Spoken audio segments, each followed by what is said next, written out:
Welcome to the Lotus Riché Ignite Show. It's time to get ignited. Let's go.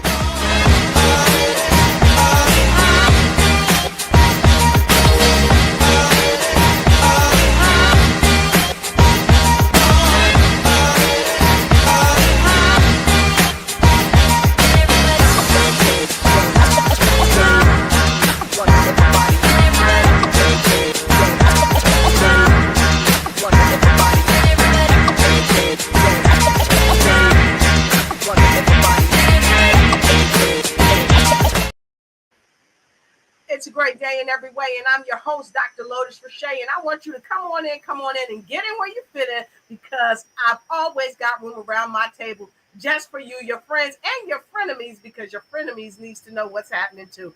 And today, I want to share with you an amazing new book that's coming your way, and you've got to get this book because it's going to help you, especially if you're a CEO, and even if you're working for someone else, or you're in a boardroom and you don't know how to stay in the room.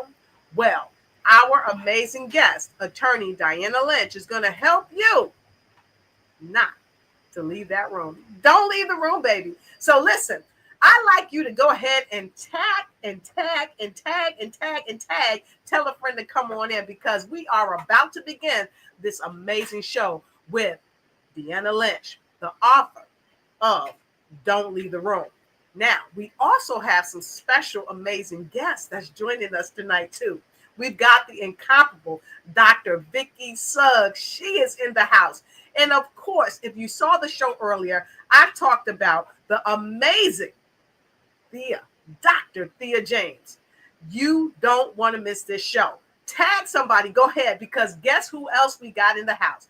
We've got Sherrie C. Snipes in the house, doing what she like with all her might, and she is here tonight to help us get it right as we talk about Don't Leave the Room. And so while you come on in, let's do some housekeeping. Go ahead and get yourself something to drink, because I'm going to want to take a sip every now and then, and get you a notepad and pen, because note takers are money makers, and money makers are note takers. And you're going to want to take some notes from this playbook tonight. And when you come in, let us know where you're streaming in from. We want to know so we can shout you out too. And don't forget, get this book tonight. Today has been the launch of Don't Leave the Room.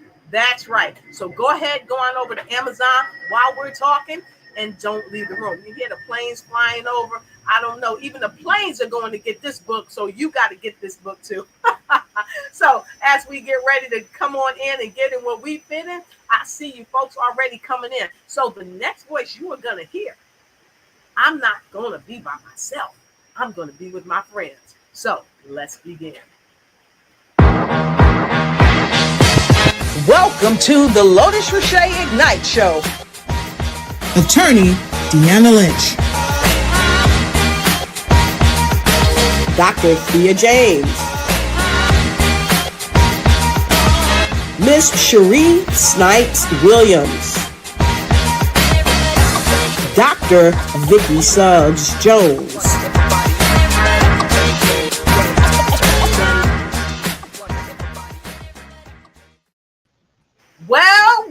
Well, the ladies are in the house. Hello, ladies, and welcome to the show. How are you doing? We're wonderful. Thank you for having us. Thank you, ladies, for joining me. My village is in the house, so thank you. Yes. So, Attorney Lynch, today is your special day among many, because you have many special days. But today is your day launching your amazing book, and I am so happy to say that we are here to join this movement of helping people not to leave the room. So many people know you all around the world, but for some of those who may just be joining or may not have been introduced to you yet, I'd like you to tell us a bit more about who you are and about your new book, Don't Leave the Room. So thank you all for joining us today. It's really an incredible transition. It's an opportunity for me to to realize a dream that I've had for a long time. I've had this book in me for a long time. But Don't Leave the Room is a culmination of my journey from Brooklyn to the boardroom. I started out as a youngster in the tenements of boulevard houses in Brooklyn, and every road, every off ramp that I thought was a detour has led me to this place, and it's enabled me to be prepared for all of the transitions and the things that I've had to endure in this journey, on this journey. And among the people who have been so impactful to me are some of the ladies around this platform today. So I want to thank you all for joining. I want to share a whole lot with you about who I am and this journey. I want to first give a few moments to Dr. Thea James, who was kind enough to grace and write my foreword for my book. And I want to give her an opportunity to have a platform in the time that she has afforded us to be here. So if we can go a little out of order, I definitely want to make sure my guests have an opportunity to hear from her. And then I'll certainly come back to you about my life story, if we may, Dr. Lotus. Always. So we're going to get right into it, folks. And I'm going to have Dr. Thea James come in. But I want to do something just a little bit different. Diana, look in the chat. So without further ado, I want to share with all of you some dynamic things about Dr. Thea James. And the proof is in the pudding. Dr. James is an associate professor of emergency medicine at Boston Medical Center, Boston University. But all of these things that she is, it says that she's a Boston Medical and Dental Staff, Vice President of Mission and Associate Chief Medical Officer. But one thing that I've learned from connecting with her personally, saying hello, being in the same virtual space, is that you are a woman of heart. You are a woman of love. You care about people and you share that. So please welcome Dr. Thea James. Dr. James, I'd like for you to tell people, I mean, we would have to be here for 2 weeks or more to hear more about you. But we want to know what inspired you to do the foreword for this book.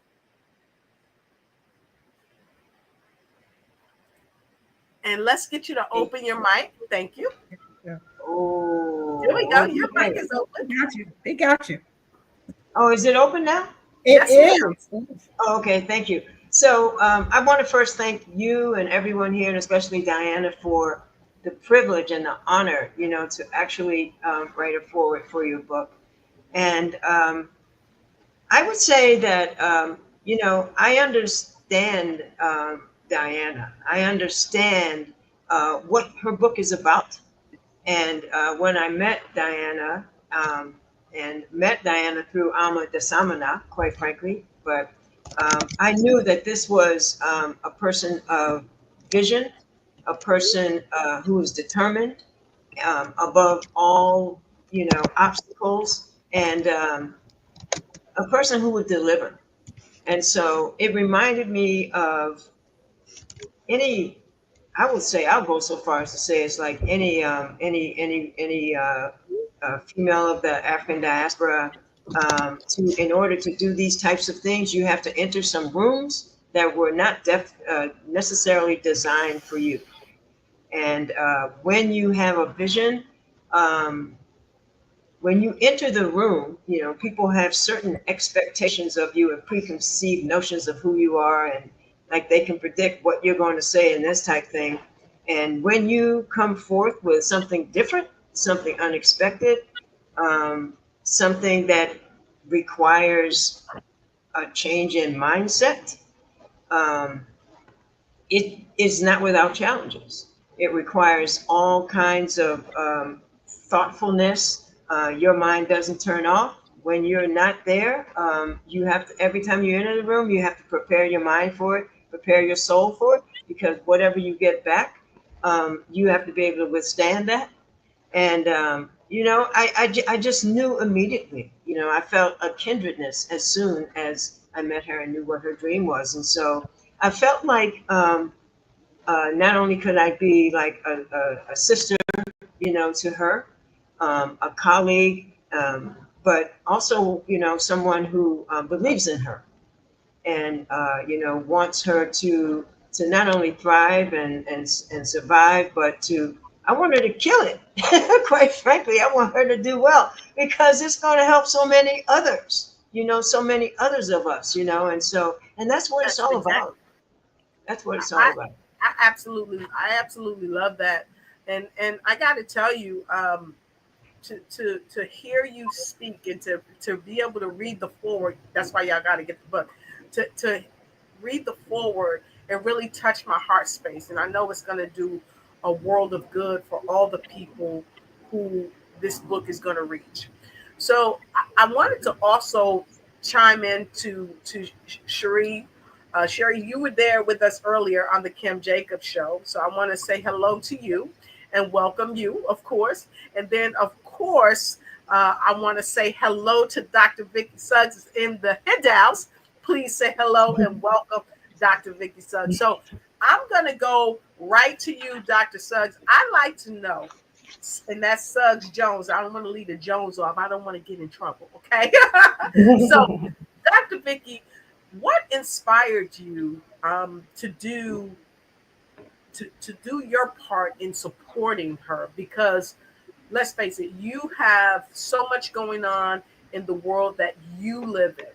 You're giving and doing so much for so many, but you said, I'm going to take this moment to support my friend, my sister, my confidant. Talk to us about that. Sure. Thank you. Thank you for having me. Thank you for including me in this conversation. I wouldn't be anywhere else. Diana, I've known since, the mid 90s. So it's been a long journey and I've always known her everything. You said, Dr. James, she's driven, determined, she delivers, she's adaptable, she's versatile, and she thrives. She blooms where she's planted, no matter what that is. I mean, if you look at her bio, her resume, she blooms where she's planted. She's done nothing different with the launch of this book. And it really does. It's a culmination of, all her stories. So I'm here to support because Diana has always supported me. She actually wrote a chapter in a book project I had. And so it really is like the precursor to this project. I mean, it's just a natural development. And the purpose of even that book project, was for others who contributed to, find their inner author. And I'm excited that Diana has done that. I love the idea of a room being at the center of her book, and everything kind of is an outgrowth of the room. Who comes in, who goes out, how do you thrive in that room? How do you navigate? So I think it's needed. We're in a very dynamic, job market, and we have to be flexible. And so it's timely. And yeah, I am excited to see, especially this chapter. I'm affiliated with ADS as well, Alma de Semana. So this to me is just another adventure and place that we can go with Diana on her journey, her exciting, wonderful, journey. So I love what you said, and you said it so eloquently, and I would imagine you would as an adjunct professor of mass communication. This is a part of what you do. You help people get their messages out, and you help people to understand the messages that they're receiving, because this book is really a message that people must receive if they're going to thrive in any room, not even just the boardroom. So I love what you said. So let's go right to the Miss Snipes-Williams in the room. And you were with us earlier on the Kim Jacobs show. And I got to tell you all, I'm going to ask her to talk about the breath. That's all I'm going to say. She knows what I'm talking about. Well, I am just thrilled to be here again. One of the things that Diane said earlier was that I'm her heir, right? And that just sat with me because you kind of go through life and you attempt to show up for people. And sometimes you don't think it's a big deal. But I know through deep friendships that when you stand ready, you don't have to get ready when people need you. And so that is just how our friendship has played out over the last 40 plus years. We've been there for each other during college when we were turning all the way up, but also during, I know, don't tell anybody, but also during some of life's toughest challenges, from family and friends and experiences, the highs and the lows of it all. And so to think about, being a constant in someone's life, to being a source of support, to being there during times when you don't even really know you're there, but they understand that are a soft place to land in some cases. I think that's what I heard from her when she said, Sherrie is a part of the air that I breathe. And I don't come, I tell all of my friends, I roll deep in all of my circles. So my family is there for her, and as her family is for me and mine. We have lots of interconnected circles of friends through the sorority, through just casual acquaintances, through just travel experiences. I think, Diane is that person that it is easy to show up for her because she's always there for everyone else. So I'm just honored to be here celebrating her launch. This is just another example of her brilliance and her boldness. And I'm just thrilled to be a part of it. Fantastic. And so I said we were going to jump over to Dr. Vickie, but Dr. Thea, I know you have another appointment. So we want to hear some final words from you, and then we're going to go right to our commercial. Dr. Thea? Well, I guess, what I would say is, I feel like this book is something from start to finish that will touch every woman who reads it. And it will, every question that you have, everything you've ever wondered about, everything you've ever struggled through will be mentioned in this book. And not only mentioned, but it will provide you with a way to manage it, and also acknowledge, what you have experienced and what you have gone through. There is nothing wrong with you. You're just human and responding to whatever is there. But I feel like you come out of that book stronger, and more affirmed and peaceful, quite frankly. And so I think it's a book that, it's been a long time, but it's finally here. So I would encourage young women, like college, even high school, because, I think I started hearing things from my mother as long as I can remember growing up, and, the kinds of things that she told me about. And you do whatever you want to do and all these kinds of things. And so I feel like this is a book, multi-generational book, for everyone. And so you will not be disappointed. Thank You you. will not be disappointed. I can promise you that.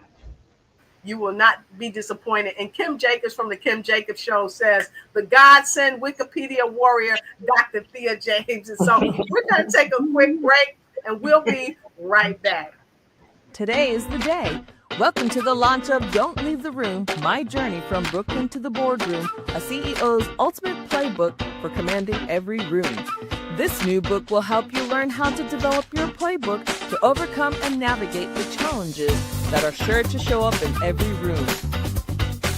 Get your copy now and help us become Amazon's #1 best-selling author. Go to Amazon or scan the QR code and grab your copy today.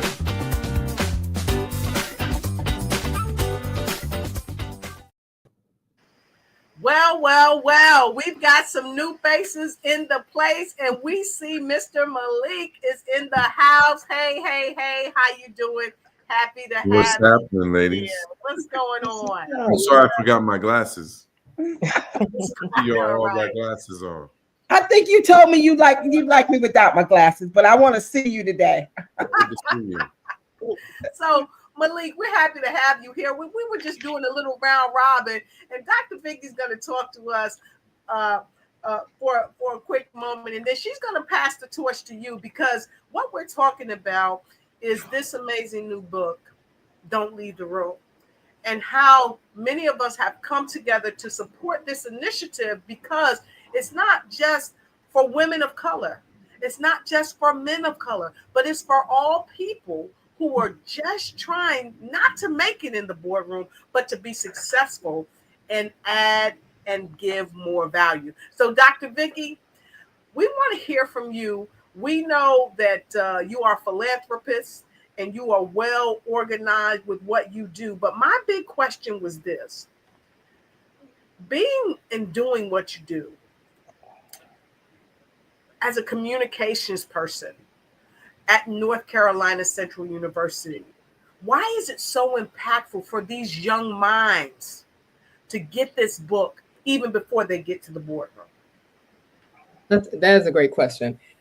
And it's funny because yesterday we just did, the Women's Center had this symposium about women's health and leadership. And so I spoke about, I called it flexible citizenship, how these young people can navigate, a dynamic world, a dynamic job market, and just all the spaces that they will go into. And so it's never too early. Even when Dr. James talked about high school students, they need to have something they can read, some sort of playbook, some sort of, manifesto, if you will, that they can arm themselves with so they can think more strategically, be more innovative, be more nimble, be able to pivot, be able to adapt so that they can thrive. And so this book falls into that space, that genre of books. When you talk about the world in 2025, these young people, absolutely. I mean, we can benefit from it too. So I'll be reading and I'll be sharing, but when it comes to young people, this is a book you can give to them to really prepare them for figuring out their college major, what kind of minor, what kind of certificates. I mean, we talked to young people yesterday, just to be as innovative as you can be. I have an 18, she just turned 18, she's a high school senior. And so even looking at her major and trying to really be innovative and think of all the spaces where she can occupy, so that no matter what the road brings, because the world isn't linear, professions aren't linear.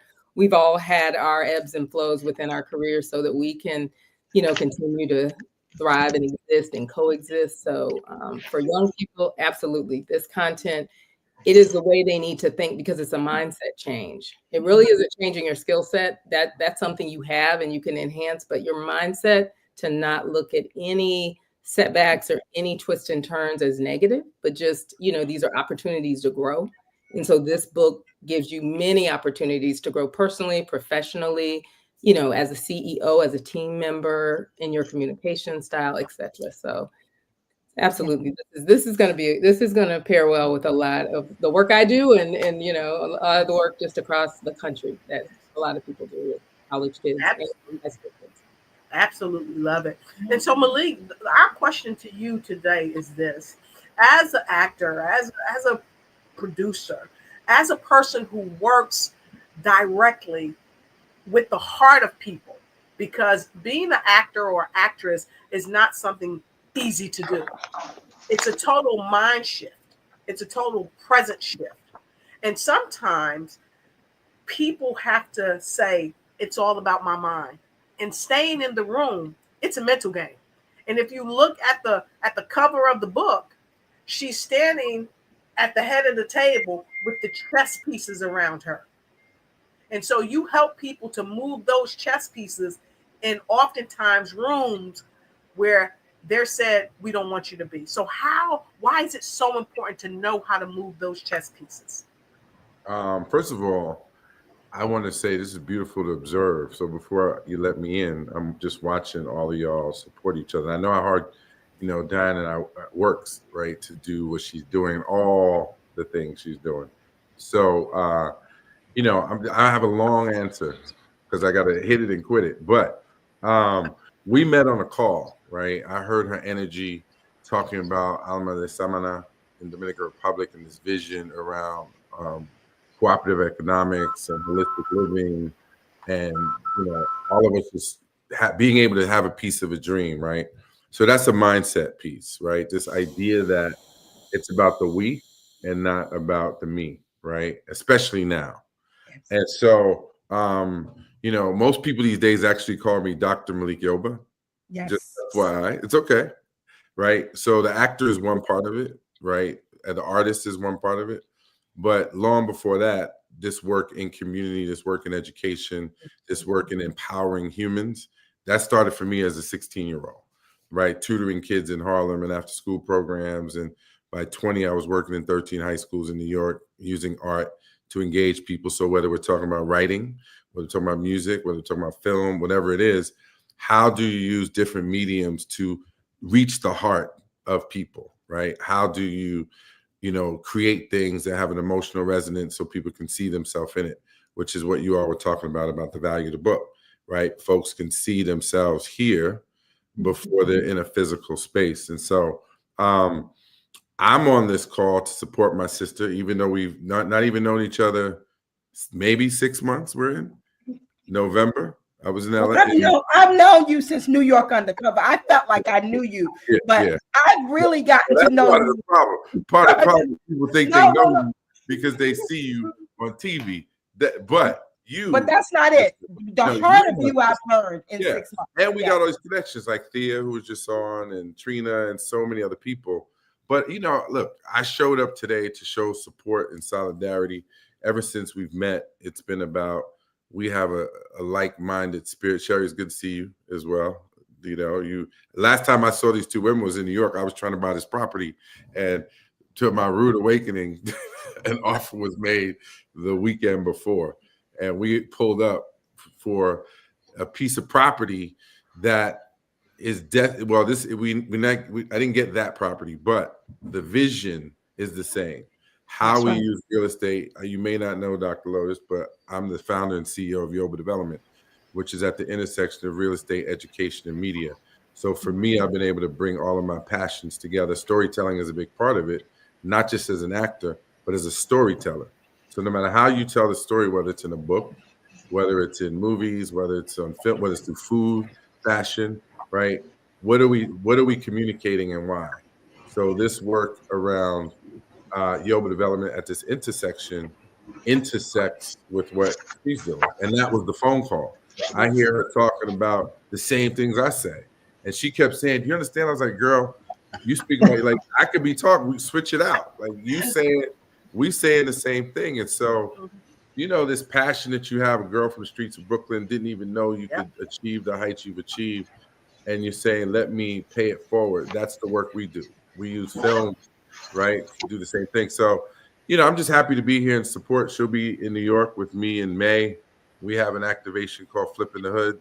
She'll be selling some books, and that's a gathering of community for knowledge transfer, right? Regardless of the space, whether it's real estate, crypto, AI, supply chain. I got folks from federal government coming, some with the war stories, what they're enduring right now.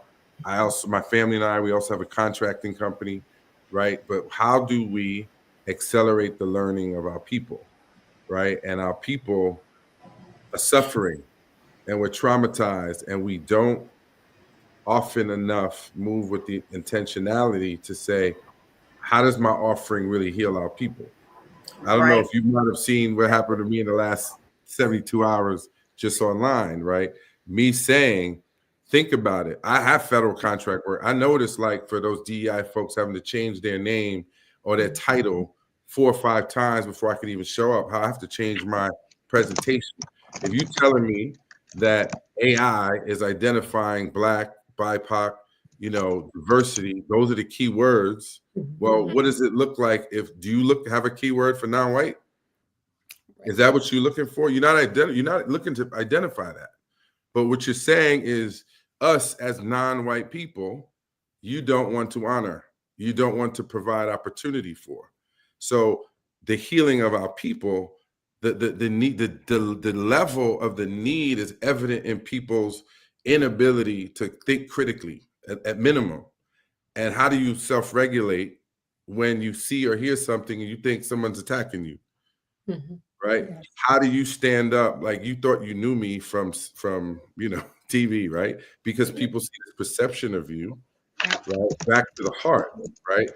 as my heart, I'm gonna represent every single Black man that ever lived. Whether I'm playing Dr. King, I'm playing J.C. Williams, or I'm playing, you know, the new series coming up, Kings of Joburg, right, on Netflix. Whoever I'm playing, wherever I'm representing us, I'm representing us. Exactly. Thinking about the heart. So I don't want to be on a tangent, but you know, in real time, this is really what's going on, right? You move in a certain way on behalf of the people, and even with your book, right? Yep. How do we ensure as much as we can that it's received in the spirit with which you intend? Exactly. And you know, if I may, I saw this earlier on. Malik Yoba's call to identify as non-white sparked a bigger conversation on DEI. And so for some of that's responsible. That is responsible headline. That's not clickbait. Yes, exactly. And that's only right because that was honor of Harry Belafonte's, I think it was his 90th birthday or 92nd. So that's those two things pair well with that headline. And if you're going to mention Sankofa, you're talking about Harry Belafonte. It was one of my mentors and people who really poured into me to do the work that I do, particularly on a social level. So go ahead. I absolutely love it. And I think this is a very strong stand for you to be able to come out and say, listen, this is how I identify. One, because so first of all, it was a joke. Let's say that. Like let's start there. Okay. It wasn't me confused. My last name is Yoba. It means last of the slaves, a new generation. Most of the people talking like you got white names. Let's start there. Like, let's start there. Yoba, it don't get more blacker than that. So it's not even about an identification. It was about identifying an opportunity if we so chose to take it. If Latinos and Asians and disabled and veterans and all the people who are being vilified, denied, canceled, unfunded, like in real time. And so the fact that people, I'm gonna let you finish, but go ahead. No. Finish what you're saying, because that's what I'm saying is important. This is the move. My word. When I tell you, I was working in high schools as a 20-year-old. I was the vice president of City Kids Foundation, and we brought together young people from every conceivable background: rich, poor, black, white, short, tall, skinny, high achiever, low achiever, gay, straight. It didn't matter. If you had a beating heart in your chest and you were a child of God, we're here to serve you. And we're here to create a space for you to be seen, a safe space, to be seen, heard, acknowledged, and build together. I love it. Right? I would not have Yoba Development if it wasn't the work that I did with the City Kids Foundation in the 80s. Yeah. I went on the 25th anniversary of the Freedom Rides as a 20-year-old from New York City to Neshoba County, Mississippi. I got threatened by the Klan in real life. I visited that memorial in Montgomery that they wanted to sell, that they said, oh, it was AI. It was an algorithm. Well, really? You ain't looking for non-white in your algorithm. So I have chosen, this is the first time I've said anything because it's so ridiculous watching people respond. I'm like, all you're doing is showing me your trauma. And that is why when we do Flip in the Hood, which is really, people may think it's about the business, but no, we take an emotional, mental, spiritual, physical, and financial look at who we are. The days begin with meditation. They begin with prayer, because I can't just have you come into this, because them people that respond like that, some of the people might show up. That's true. I had people show up to things that I've done that were not able to self-regulate because they heard something. Like you on my website. Yeah, of course. Yeah. And I wanted to show this because I want people to know this is where you need to go. You want to learn more, you want to know more, this is where you need to go. Because here's something that you shared that touched on something that one of our folks, I think she's over in Singapore right now, Dr. Carolyn Opende. She said, hello, Dr. Lotus. What a great panel you have today. Indeed, how do we accelerate the learning of our people? And this is one way. You got to go to where the knowledge is. You got to go to where people are doing things. And I see Angela Love and Janita L. Snipes is on with us, and Miss Brown is on with us, and we're going to be bringing them up too. But I'd like you to talk to that point, Malik, if you would, and that's Dr. Malik. Come on, y'all, give him a hand clap, Dr. Malik. No, shout out, his house, right? Shout out to the current president Anthony Davis and some other folks down at Livingstone College who recognize the work I do, and they gave me an honorary doctorate in humane letters, and I love that because they got it. Right. They gave it to me after I stood up for the trans community. And that was another opportunity I had to stand up for marginalized people and get vilified by my own people. The only people who came to traumatize me were Black people because they misunderstood what I was saying. Right. Oh, you date. No, it's not about who I'm dating. It's about a young man who committed suicide named Maurice Willoughby. And I saw him be bullied by 5 other young Black men. And I spoke to that and said, this is not right. That little boy could have been one of my babies. My kids are that age. And so in an attempt to stand with a group that our Black parents are kicking these kids out, our Black people are doing those things, right? Just like what happened over the weekend.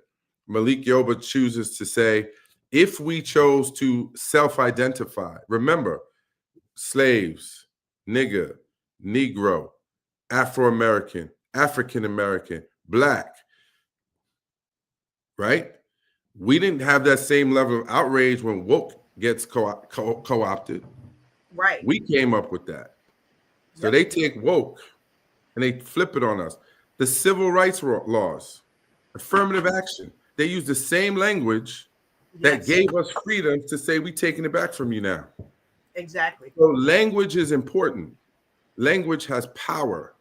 And so if we understand how to use language effectively, we can gather. So you asked the question, right? Flipping the hood was an idea that if we brought together like-minded people like Diana, like Sherrie, like the women on this call, like high school students, like Thea talked about, college students, people in government, people in sports, people in entertainment, people in medicine, people in technology, who are willing in real time to say, I see you as I see myself. Yes. So I'm going to open up my Rolodex because that's all I do. I'm going to open up my Rolodex and say, yo, Diana, come speak to these people. I got people from literally today, I was on a call with Lisk, one of our sponsors. Lisk just got $560 million taken out of their budget. The CDFI fund they're going after, who do those CDFIs fund? For those that don't know, community financial development institutions, right? Or community development financial institutions. Developers like myself, developers like Diana that are trying to do affordable housing or working to do affordable housing, that need technical assistance, that need gap financing. They're taking that money. Mm-hmm. Habitat for Humanity, Enterprise Community Partners, United Way. Who are these people serving? The non-white people, for the most part. So I'm seeing that. You were talking about me. They're talking about you, right? And so if we don't intentionally create space, whether it's on this StreamYard, whether it's in a physical space, whether it's in a church, whether it's on a corner, to say, I see you as I see myself, and I'm going to put you on. It's not about you just going and get that property for you and your family and doing your own family office. No, we need a community family office. And most of us don't even know what the hell a family office is. Yeah. We've never been around anybody that's made that kind of money that even has what do you mean? Where you go to work? No, it's where we invest as a family, where we provide opportunity for our offspring, right? And so this is my legacy work. It's not me, with all due respect, you introduced me as an actor. That's how people know me. But what you don't know is what I was doing at 16, 17, 18, 19 years old. And I've never stopped, and I'm 57. Yeah. And most people who are going to talk shit have never done a tenth of the work that I've been doing since I was single digits. Yep. Because that's the way we were raised. And you know what's so interesting is that a lot of times the work that we do gets overshadowed by the other work. Like when we are actors and actresses and we're doing all these other things, in the public eye, it overshadows the great things that we're doing behind the scenes when you're feeding homeless people, when you're helping to educate people, when you're changing the vernacular, because Dr. Opende said language is important. How we call ourselves is more important than what others call you. Absolutely. Yes. And that's powerful. That's Listen, huge. yeah, and if we, if I was thinner skinned, I've seen some foul stuff that people, listen, I've had people just standing up in community, yo, you need to put a gun to your head and pull the trigger. Mm-hmm. Black people, you coming into my page, into my DMs to try to tell me that. But if I see you in the street, I might punch you in the mouth because I'm that dude too. Hello. I am that guy. This is a bullet wound right here. I got shot at the age of 15. And the That's reason chapter I 8. The crazy in you. When the people make you call you out your own self. Yeah. Listen, but I understand how to self-regulate. I can speak passionately, and I might feel I want to punch you in the mouth, but I might not do it. But my energy is going to let you know who you're talking to. But if I see you as I see myself, I'm not going to allow myself to go there. Exactly. But I have those thoughts. Yeah. But I know how to self-regulate. And so I got shot because there were 9 kids beating up one kid in the middle of 50th Street between 8th and 9th Avenue in Manhattan in 1983. 9 kids. One had a baseball bat, one had a golf club, and one had baseball bat, golf club. Yeah, there's a baseball bat and a golf club. One had something else, like a stick or something. They beating this kid down. I have no idea why they're doing that. They pushing people out the way so they can get to this kid. And I literally said, I wish a nigga would. Mm-hmm. And they did. They pushed me out the way so they could get to this kid. I pushed another kid back. Next thing I know, a third kid comes up behind me, grabs me around the neck, throws me on the ground, and tells another kid to shoot me. And I went for the kid that was told to shoot me. And that's how I got shot. So I use that just as an anecdote about I'm literally willing to put my life on the line for what I believe in. And what I saw was injustice in the streets.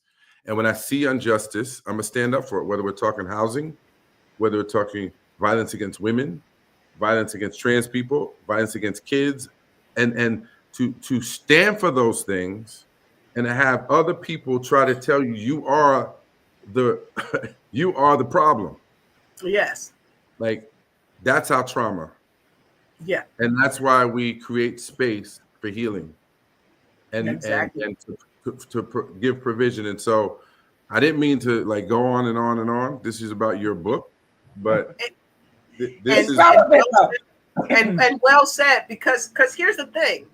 It is about the book, and what you said is all encompassed in this book in so many ways. Because if we don't stand up for one another, then who's going to stand up for us? No matter if you're trans, if you're Latino, whatever, if someone doesn't stand up for you, then who can you depend on? I see Nancy alert the I lost 5 million, so you don't have to. We see you on there. Great real estate agent. And Dr. Opende says, thank you, Dr. Malik Yoba, for the phenomenal work that you do in your community, but also I would say our community. I would take that Y off for this. Our community. All one. Because I dropped down in Salvador Bahia, I dropped down in Cape Town, Joburg, Lisbon, London, Kingston. Everywhere I go, there we are. Yeah. And Angela says, thank you all for your philanthropy and philosophy of life. And I wanted to touch on that because you said something that is really important. More community. And Attorney Lynch talks about community in this book. But she also talks about a philosophy of life. So I'd like to just do a round robin, and I'd like to move over to you, Dr. Vickie. Why is a philosophy of life so important? Okay, so as it relates to Diana in this book, and really the, sort of the culmination of everything she's done over the last, your career maybe has spanned 35 plus years or 35ish years. 10, I'm 25. Okay, you're right. But I think what you're doing, there's a through line in terms of, Diana has no fear. She is going to lead with confidence, even if the terrain is unfamiliar. She is going to be a student of wherever she is. So I think her philosophy of life is fearless leadership, whether it's conscious or not. That's what it looks like to those of us who have observed her, since, the mid-90s when I moved to Atlanta and met her. And so every iteration through the legal field, before that, she's legal field, but JAG, military, entertainment law. She's, now doing this real estate development. And I was just talking about her to someone the other day about what I think, gives her the chops. She's an attorney. She understands documents, government, leaders and various people, whether they're from entertainment world or whether they're from the legal world. She's in a male-dominated male-dominated environment. So she is leading in a way that really makes me proud. I have confidence. I've invested in this. So we have confidence. Greg and I have confidence in her leadership, and, we'll see it through because we really have appreciated her expanding the community to include us early on, took advantage of that. We don't know a bunch of developers, so this was an opportunity, and it's something we communicated to others. So I do see her philosophy being fearless leadership, even if it's unconscious, because I think in many ways we do what we do and we don't realize that we're signaling these messages. And, that's what I get from her example. And I say continue to lead and bring others, along, which is what she does in this book. Will do that, especially spanning across, generations. One of the things, I thank you for saying that, because one of the things I wanted to get Dr. James an opportunity to speak before she had to leave. But one of the things you asked Dr. Lotus of me in the beginning is to really kind of talk about this book. And I think I just need to give it a minute to just kind of walk through it with my audience about why Don't Leave the Room. So essentially, the book is a guide. Through the playground, the game is the playing field. We're not playing checkers, we're playing chess. You need to be strategic and intentional, and you have to discern what is in the room. There are no off ramps. Everything that you experience has purpose. What Malik has said, what everyone else on the call has said, their life experiences have, in my opinion, all culminated in this place that we find ourselves now. It's been a training ground for what we need. And this tool, sometimes we get so busy, we do not take the time to assess the room, figure out why God has put us in that room, who's in the room, who should be in the room, who's playing a role, what role they're playing, what their purpose is. One of the things I said on the earlier call is that I was so frustrated because I felt like I was in the trenches and I was in the Have you ever felt like you started something and you pull from the people who are closest to you, but probably not those that are equal in vision and mission, the people who have sight but don't have vision. And you pull those people because they're ready participants. They may be family or friends or various other things, but they're not meant to be in your room, in that space, in that time. It may be the right person for the wrong time, or the wrong person for the right time. And in personal, business, and other relationships, you have to be intentional to know and assess the room. My gift is compassion. I'll give you my heart and you have to destroy it before I leave the building, right? And so, but there are other people who say, no, you got to earn my trust first. But then when you have it, you have a soldier.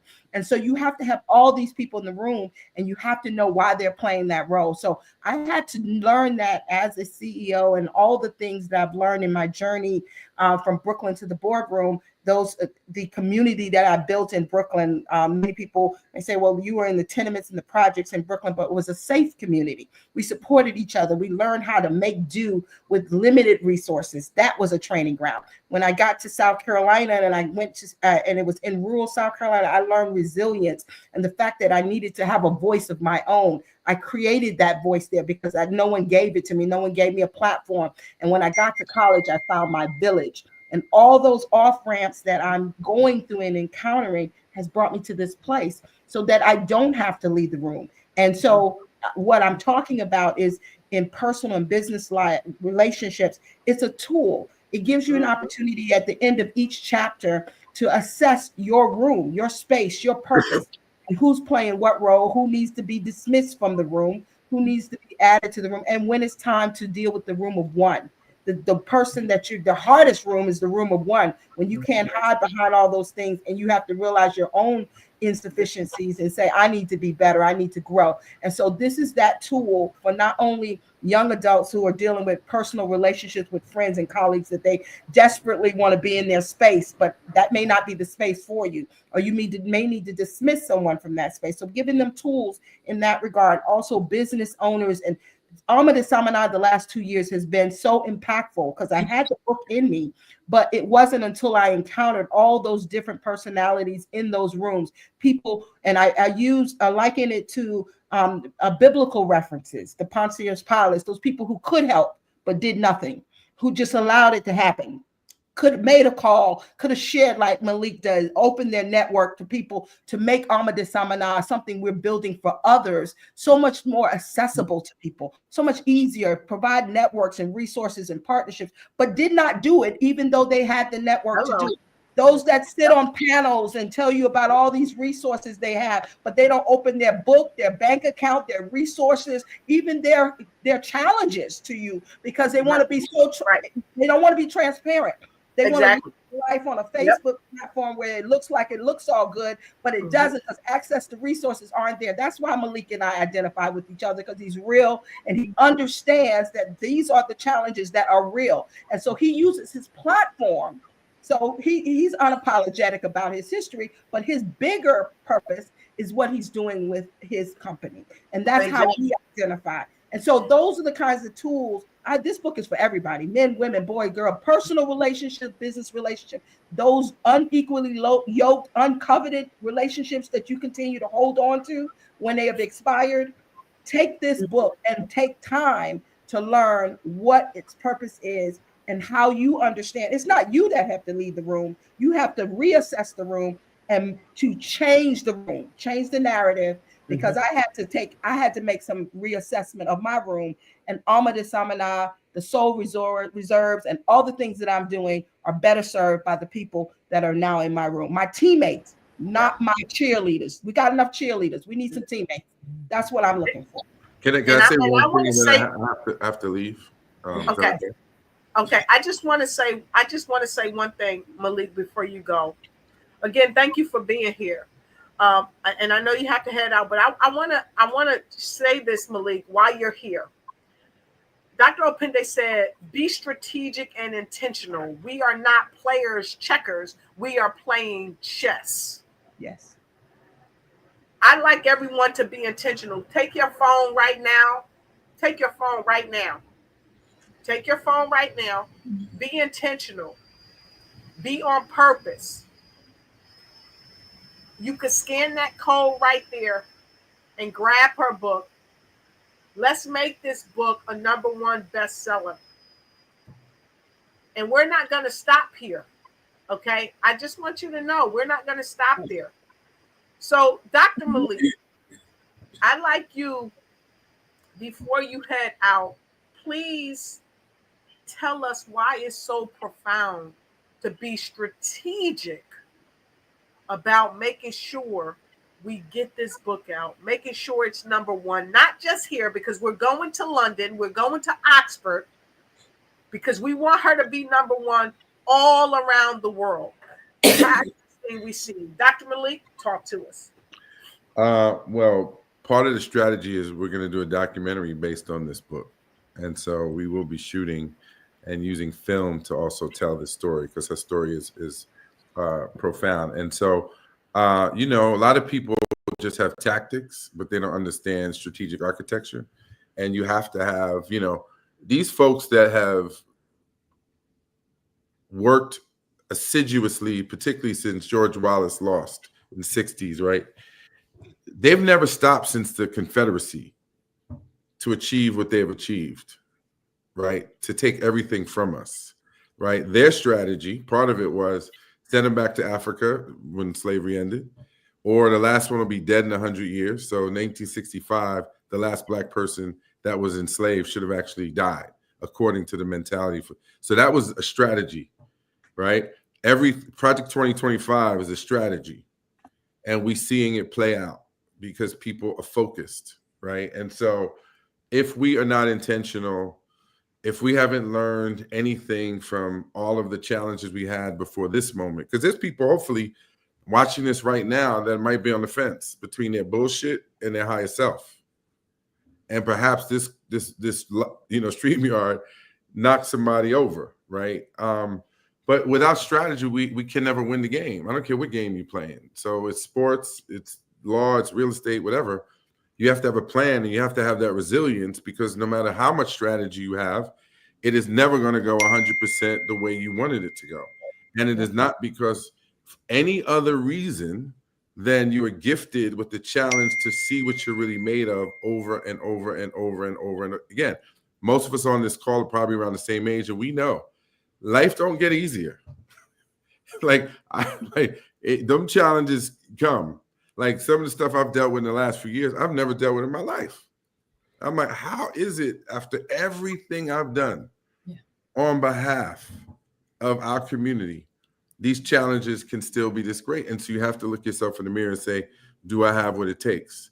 And Diana, you don't know this, but the theme for the day that you're speaking on the 10th is trust, trauma, and transparency. So when you spoke to that, I was like, this is right on time, because we've all been through it, but you got to go through it to get to it. Yep. Everything's intentional. I adore you all. This is a beautiful sight to behold, especially when Thea was there and I was in the room, and I'm like, look at them with their glasses on. Hold on. Yeah, I'm Hollywood. Hold on. Y'all see my image award? See? Oh, these image awards right here. 3 hours. Well, hopefully you'll make that documentary get another one. How about 3 that? of them, baby. Reclaiming Destiny, the documentary, Malik Yoba. Yes, and also go back and read the Philadelphia Negro, 1917. The Philadelphia Negro. All right, and listen. W.B. Du Bois wrote this in 1917, and if you go back and if you can find it, just to remember like what we were dealing with when we had so much less. Yet we still talk. Go ahead.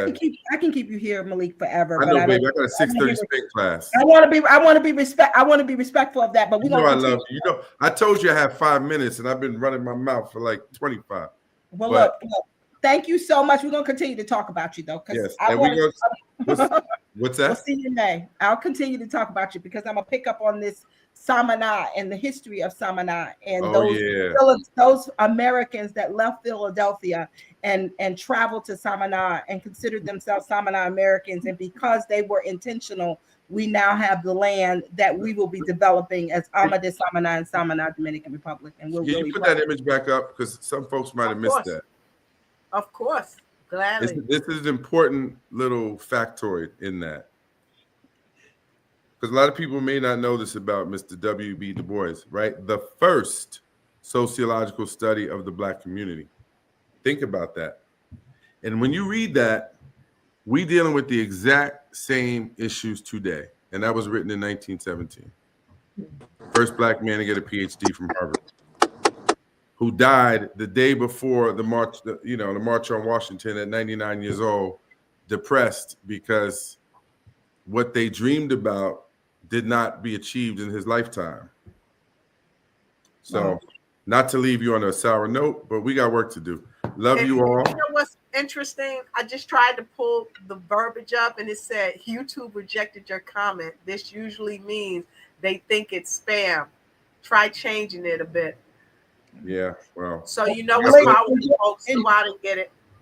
Enjoy your spin class. Thank you so much for coming in. You know I love you, baby. I had to show up for you. Thank you. You always do. I'll see you in May. Peace, all right, y'all. so guys, we'll see you in New York. Yes, peace. So guys, I wanted to make sure that you guys understood why I wrote the book, Don't Leave the Room. And Vickie, you were spot on when you talk about having individuals to be able to understand and assess the room, and how that's practical knowledge, right? At all levels and all mindset. One of the things, like I said, I thank you for giving me an opportunity to explore authorship in your book. And to have a chapter in that book allowed me to kind of drip the faucet, to prune the faucet, so to speak, so that when the challenges came up as CEO of Amadis Amana, and the things that I learned in the last 2 years there, it just opened the floodgates of me wanting to be able to be intentional from understanding how the roles people play, not being frustrated because everyone doesn't have the same mission and vision, and also purpose, right? So being purposeful in those rooms. So these 11 chapters really deal with things that allow you to assess the room. To when I talk about some of the things I talk about that Dr. James mentioned was the crazy. We were talking offline, and we were talking about sometimes because of circumstances, you can allow the room being the game of life, to alter who you are and to alter your purpose. And you want to make sure that does not happen. They don't, bring out the crazy in you. And a lot of times by what we're dealing with in life now, I want to make sure we understand that we're not going to allow ourselves to be victims. Mm-hmm. We understand that everything has purpose, and even in what we're experiencing now, there is purpose. I firmly believe there's purpose in all the experiences that you have. And so rather than say, oh, woe is me, the DEI from, I've been in rooms where I'm the only African-American, I'm only American, or the only female. That is not what I focus on. What I focus on is why I'm in that room, why I can tilt, how am I going to tilt that room while I'm there? How impactful, how am I going to make myself indispensable in that room? And if there's not a table I can sit at, how do I create a new table? And so we're doing that at not only Amadis Amana in this resort that we're creating to create legacy and wealth, and giving people an opportunity to own, rather to be lenders rather than borrowers, to actually own there, and what we're bringing in the partnerships in a world-class resort. But bigger than that is the Soule Resort Reserves, is the holding company that has actually birthed from this. It has been birthed by the absence of opportunity, the absence of collaboration. Those people who just sit on the sidelines and really just kind of want to wait for it to fall apart, so to speak. Those people who want to make sure where they could lend help, they do not. And even where they could just be silent and it be enough, they can be intentional to tear down. So they say, don't tell people your dreams or your vision, or they'll figure out a way to uproot it. But in everything, if God has it as your purpose, it will come to fruition. You have to sit there and say, why am I in this room? Who's around me that God has already commissioned to help me, Miss Sherrie? He already had you on my mind, his mind, when he knew I was going to cross this bridge. That's why you were there. Don't get me emotional. I'm not going to get emotional, sweetheart. But he knew I would need you for that last little bit of water to get over the bridge, so that I can take water to others. And so I am just thankful for the village that I have created based on, and you have to show up for people. You cannot always expect them to show up for you when you don't show up for them. You have to be sacrificial in your relationships, because when there was a story, and I talk about it in the book, and it's a Ben Affleck character, and it's in the town, and he's talking to his friend, and he said, look, we're going to hurt somebody. We're going to go out here. We're going to hurt somebody. People are going to get hurt. And I can't tell you where I'm going, and I can't tell you what we're going to do. And his friend replies, whose car are we taking? Something to that effect. Those are the kinds of people I have in my life that I've been blessed with. They may not see the vision, but they know who is carrying that vision, and they trust me because we show up. And then when you start showing up for people, they will show up for you. And that's the blessing. Exactly. And the friends that God has given me to temper my life and pepper it with beauty.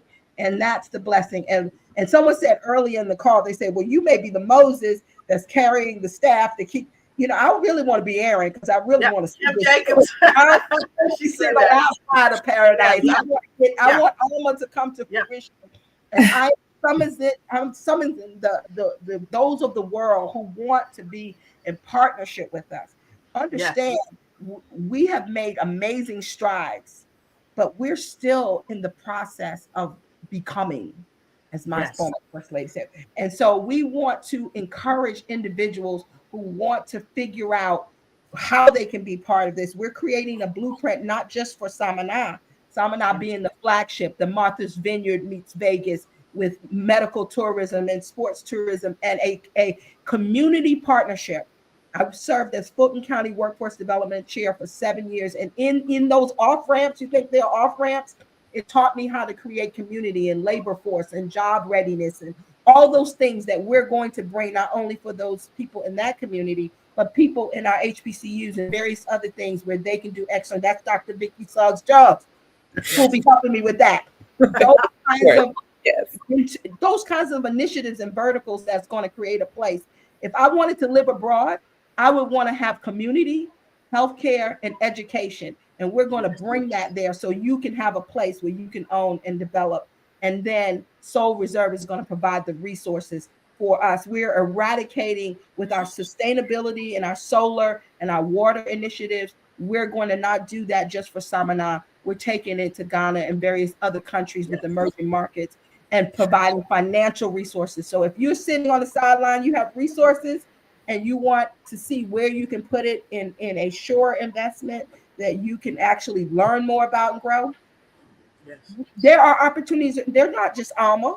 There are opportunities around the globe. So I'm not advocating just Alma. I'm advocating get off the sideline, stop being a cheerleader, and be a teammate. Exactly. And I just want to acknowledge so many of our viewers, like from all around the world. My girl Marissa is here. Thank you, Marissa, for joining us. She's already in the Dominican Republic. We actually have a retreat going on in the Dominican Republic, and we're looking, and I shared this briefly with Attorney Lynch, we're looking to do something at her location. Okay, so if you're looking for a place to host your retreat, go to her resort. If you don't know, contact me, DM me, and we'll get together with you and get you going. And by the way, if you have not purchased the book yet, go ahead and get your ebook. It's only $2.99. It's only $2.99. That's right. Amen. Come on. Let's go. Watch it from the Dominican Republic. Watch it from the United Kingdom. We also have an invitation from Dr. Opende when we're in the UK to connect with her and meet with her. We are welcome. And I just want to say, Marissa, thank you. You shared with me that she just got her book. She also got her paperback copy. She also got her paperback copy. So listen, folks, I just want to say, and let me bring it down because y'all know I'm excited. I'm excited. You can get your book. We want you definitely to get the Kindle. Our goal is to make #1 international best-selling author. We want that Amazon. We want that. Then we going on for some other stuff, right? Yes. If you want to purchase a copy for someone, you can see this. It says buy for others. You can click right there and buy for others. And that title will be available on all your eligible Kindle apps. You can't beat that. You can buy for others. You can send a free sample. You can read that on any device that you go to. Okay, and you can come here and read the sample. If you don't think you got enough or know enough about what's going on in the book, read this free sample. I tell you, you will not be disappointed. And for all of you that have gotten your book already, we thank you, and thank you for letting us know where you're coming in from. We've got people that have joined us all day long from the Philippines, from Kosovo, Africa, from Venezuela, from California, from just all over. And if I haven't seen you, because so many people are flooding in, and we appreciate that. If I haven't seen you, if I haven't said your name or called you out, just charge it to the tech, not my heart, because our heart is just so full right now, and we appreciate all of you, and we want you to get this book and share this with someone that you know, love, and care about. And here's something else. I always say, come on in and get in where you fit in. Go and tell your friends and tell your frenemies. Give this book to your frenemy as well, because your frenemy may turn out to be your very best friend, but they don't know what they don't know until someone tells them they don't know. Yes. Yes, And let's talk about that. share the link for us in UK. Yes, we'll share the link in UK, and we will be sharing this broadcast multiple times. We'll be doing some other lives. We'll be sharing a whole bunch of stuff so that you can get this book. Thank you, thank you, thank you. So I just want to say, Sherrie, the air, we need you to breathe. Talk to us. I am just so full right now. This conversation has been wonderful. Diane, I'm so proud of you. When I think about this book, I just think about, I'm a CEO of an organization, and it is such a lonely place sometimes. And so you're giving kind of space to be authentic, and space to validate experiences, space to dream, space to scream. This book is going to be a gift to so many of us that are trying to fight the good fight. And so I'm just so proud of you for your vulnerability, for your brilliance, for your vision. I spoke earlier about your relationship capital, and people follow you.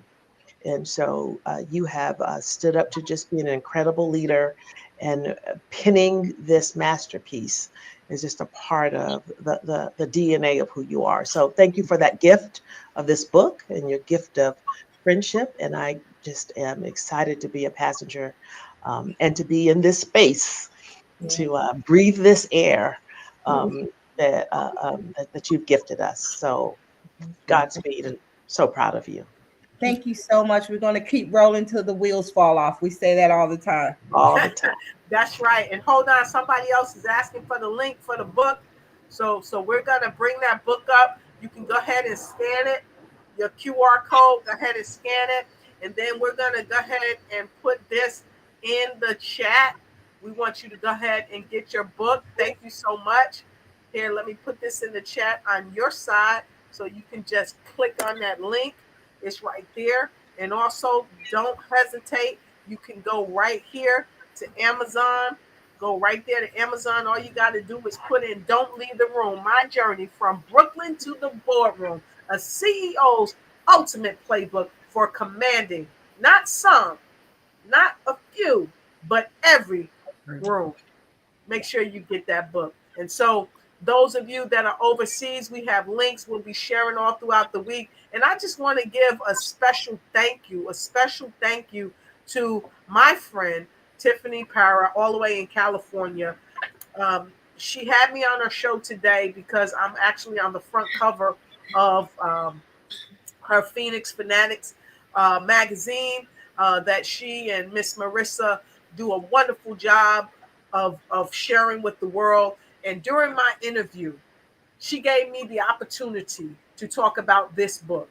And she said, Dr. Lotus, I said, listen, we're launching a book today, and I just want to be able to talk about it. And they usually charge to advertise a book. And she said, Dr. Lotus, is you. So yeah, you can talk about the book if you want to. And I said, okay, thank you. And so I just had to go on about this book. And I just want to say thank you, Tiffany, for what you did for me, for allowing me to share this book, Don't Leave the Room, on your platform, because I always say it's not about me. It's greater than me. It's greater than Diana. It's greater than Dr. Vickie. It's greater than the breath, the air, Sherrie. It's greater than Dr. Malik. It's greater than Wanda H, who's in the studio. It's greater than so many people. And we had so many people coming into the studio. Janita was in the studio, and so many other people were in the studio. Why? Because Danielle was in the studio. Danielle Goodson was in the studio, because they absolutely love you. And special shout out to Dr. Thea James. We absolutely appreciate you. Yes. And so with no further ado, Our final words of wisdom are going to go to you, Diana. But before we do that, we want to show them our launch video one more time. We'll be right back. Today is the day. Welcome to the launch of Don't Leave the Room, My Journey from Brooklyn to the Boardroom, a CEO's ultimate playbook for commanding every room. This new book will help you learn how to develop your playbook to overcome and navigate the challenges that are sure to show up in every room. Get your copy now and help us become Amazon's #1 best-selling author. Go to Amazon or scan the QR code and grab your copy today.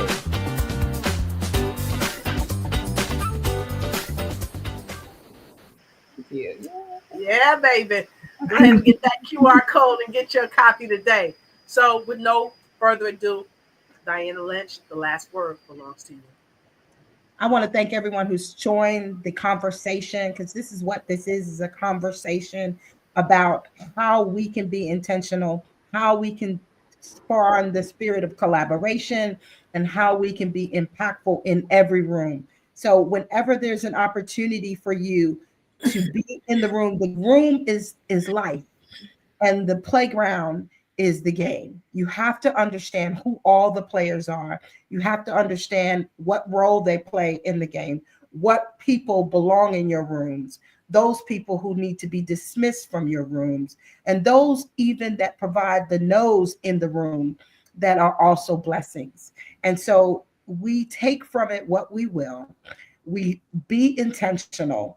Use this tool, this is a tool for you to assess every situation you're in so that you're better for it, because your journey is not happenstance.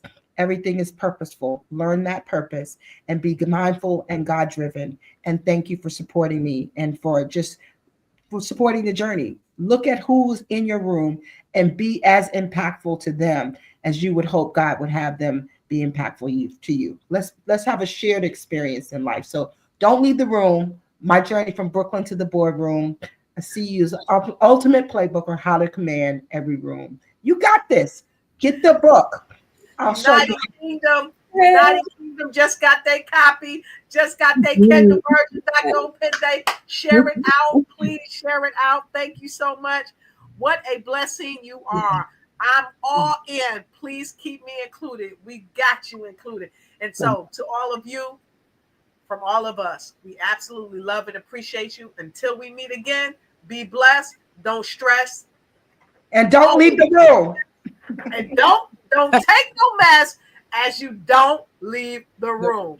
There we go. Be blessed. Have a good one. Bye-bye, guys. Thank you. Thank you for watching the show, and follow us on YouTube. Ring that bell so you don't miss a thing. See you on the next episode of the Lotus Riché Ignite Show, where we're helping you to ignite and take flight in every area of your life. And if you want to be a guest on the show, please connect with us at Lotus at lotusricheigniteyou.com.